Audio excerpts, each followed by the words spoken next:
So, congratulations for finishing Unit 1. I hope everything went really well. As always, reach out to your teachers for any help that you need. Okay. So, now that Unit 1 is done, we are on to Unit 2. Unit 2 is the biggest unit in the course. It makes up the bulk of the questions on the diploma. It has the most chapters and it has the most content, but we're going to go through chapter by chapter, nice and slow, and get it done. Chapter 3 is where we start, and this is part 1 of chapter 3. Part 1, what we're going to be doing is discussing the emergence of classical liberalism, how classical liberalism came to be, and then we're also going to touch base with some of those philosophers that we had mentioned in Unit 1. So classical liberalism follows and embraces the same six principles that we learned about individualism last unit. So the rule of law, private property, economic and political freedom, self interest, self reliance, and competition. So classical liberalism or liberalism kind of gets split into a bunch of different categories. So the two biggest being classical liberalism and modern liberalism. Classic, meaning it's serving as the standard, the model, or the guide, definitive or traditional, right? Classical liberalism is the start of liberalism. And the way we view liberalism today in the contemporary world, we often look at it more under the lens of modern liberalism just because of government control. So, classical liberalism, minimal government, right? When liberalism first started existing, government played a role in almost every aspect of life, and they were sick of it, right? And so classical liberalisms really shut out government in terms of what they wanted in society, right? They wanted political freedom, they wanted economic freedom, and they didn't want the government to bother them. And that evolved over time. And modern liberalism said, yes, we still need freedom. We need a lot of economic freedom, and we need political freedom in the form of democracy. But once we choose our government, they really need to have a significant role to make sure that everyone is taken care of, right? Not to the same extent as socialism or communism, but they believe that the government should play a role just to make sure that society is okay. So to throw it back, classical liberalism um, really has its roots in Europe in terms of where it started. And it started because of the monarchy, right? So in Europe at that time, monarchs ruled with absolute power, right? No one could question or really overthrow or challenge a king or a queen or um, an oligarchy. Okay. And they ruled with a divine right, which really helped them keep their position, right? So the divine right means that they were granted the role of royal family. It was in their blood to rule because of God. And at that time, life was focused on survival. People didn't really want to do anything to jeopardize getting all of their needs met. And because survival was the focus, then the emph- sorry, emphasis of the society became on the collective rather than the individual. The individual here had very little power or value when compared to a group. And faith was more important than an individual's ability to question and reason, right? Only a few people here had the ability to read, to write, and all of those pieces really limited the transfer of knowledge to every individual. Rather, it was held by certain people in the group, and it was their role to kind of share that knowledge with the group, which didn't really leave a lot of room for individuals to question the established social order or their faith. So the Renaissance, the Reformation, and the Enlightenment were really the kickstart to new ideologies. And with those new ideologies came classical liberalism. And more people saw that the individual has value in society.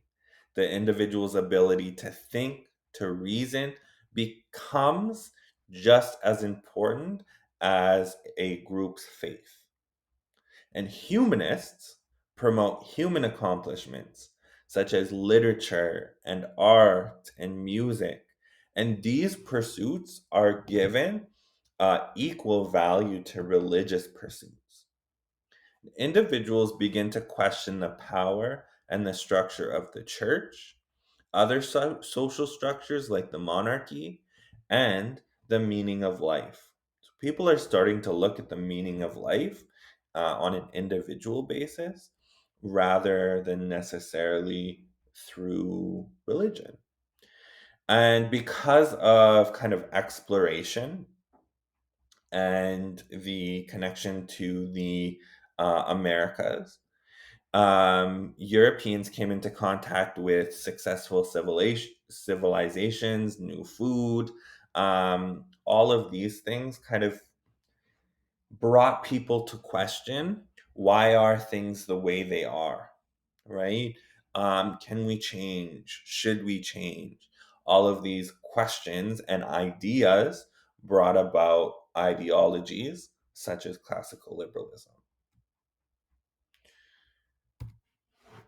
So, arguably, the most significant reason for the evolution of classical liberalism, on top of um, the individual being seen to have more value in art and culture and literature and music and all of those pieces, the single most significant reason is money, right?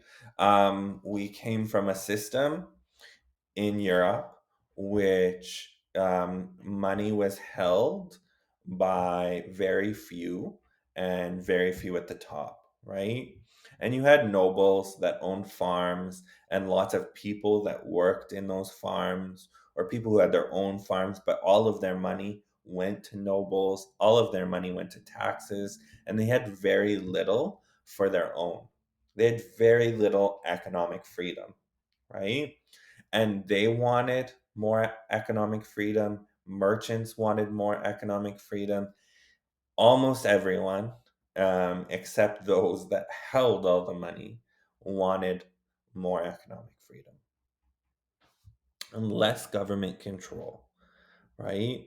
And a big thing is that if you had money, you had political power at that time. And so having no money, no political power, no power at all really led people to say, hey, this is something that I want. I want to be able to have money of my own, to be able to spend money where I want it.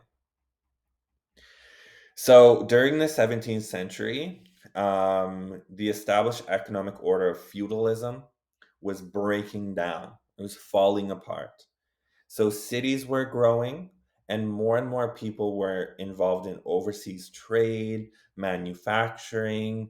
And so peasants sought work in the cities and left the land, right? People were no longer willing to work for someone else, right? They wanted to work more for themselves. So this broke down the economic base of the nobles since their wealth was traditionally dependent on agriculture. So with this, a wealthy middle class of merchants developed. They had money, but little power and influence, so they used their extra time and their newfound cash to study new ideas and sponsor develop the others to develop them. The merchants became the ones who led and financed development of new ideologies such as classical liberalism. Classical liberalism, again, is freedom and individualism. So, classical liberalism focused on individual rights and responsibilities and a role of government that was limited, right? They still existed, but all that they wanted them to do was to maintain security and have rule of law. That's all government was supposed to do. So, what classical liberalism encouraged was individual rights and freedoms, which are exercised in the individual's self interest. Humans are reasonable and rational and can make decisions for themselves and society based on logic, their own logic. Economic freedom, private property, and free markets, constitutional limitations on the power of government with protections of rights and civil liberties by law. So we're going to throw it back to the philosophical thinkers that you would have read in your textbook in Unit 1, and we talked briefly about. Okay. So the first guy we're going to talk about, he believed that humans are nasty and selfish brutes, that we should give up the right to make our own decisions to an all powerful leader. And he titled this powerful leader as the Leviathan, right? And the Leviathan could justify his or her powers only if they could keep their subjects safe. So once they weren't keeping their subjects safe, then they were no longer to the benefit of the society. Individuals still have value, but they cannot be absorbed into their self interest. Does anyone know who this is? It's Thomas Hobbes. So Thomas Hobbes said, I put for the general inclination of all mankind a perpetual and restless desire of power after power that senteth only in death. Right? So he was a big believer that kind of that self-interest, competition, individualism um, are not what society needs. And he really challenged classical liberalism. Next one believed that humans are essentially good and equal, that government should be directly accountable to the people, and people enter into a social contract with their government. We give up some rights and freedoms in exchange for law, order, and security. The people have a duty to rebel if their government begins to abuse their freedoms and rights. So, this guy, who is John Locke, is a classical liberal thinker. I believe that government should exist, but in a limited sense, right? And we should only give up some rights and freedoms in exchange just for law, order, and security. So John Locke said, the end of law is not to abolish or restrain, but persevere and enlarge freedom. For in all the states of created beings capable of law, where there is no law, there is no freedom. So John Locke is basically arguing that classical liberalism and other liberal thought, right? We need law and order and security so that we can have freedom. Next, a big thinker who influenced a lot of democracies. And he believed that a government's power should be divided into three branches: executive, legislative, and judicial. These branches must be separate from and dependent on one another. No one part of the government should ever become too powerful. And this separation of powers is taken for granted in modern democracies, but was a revolutionary thought during the 18th century. He also believed that states should be secular, meaning religion and government should be kept separate. His name was Montesquieu, and he said the tyranny of a prince in an oligarchy is not so dangerous to the public welfare as the apathy of citizens in a democracy. This guy here, he kept developing the ideology of utilitarianism. He believed that the only limitations placed on the individual are those that enhance the liberty of others. So his book is called On Liberty. He is foundational for liberal thought. He advocated for free speech, and he was a supporter of women's rights in an era when few people were. Right? So even though lots of people were coming on board with classical liberalism and this belief in individualism and freedom, a lot of times that individualism and freedoms were tied to a specific group of people, right? Primarily able bodied white men. Okay. And so he was really revolutionary in the sense that he believed that liberalism and that freedom exists to all people.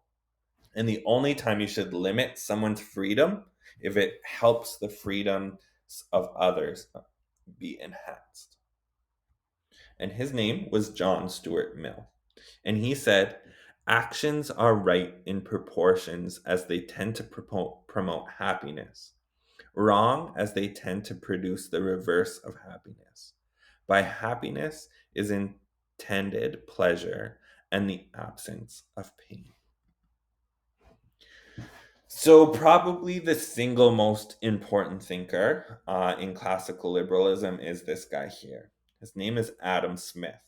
So, Smith saw self interest rather than altruism as the motivation for the production of goods and services.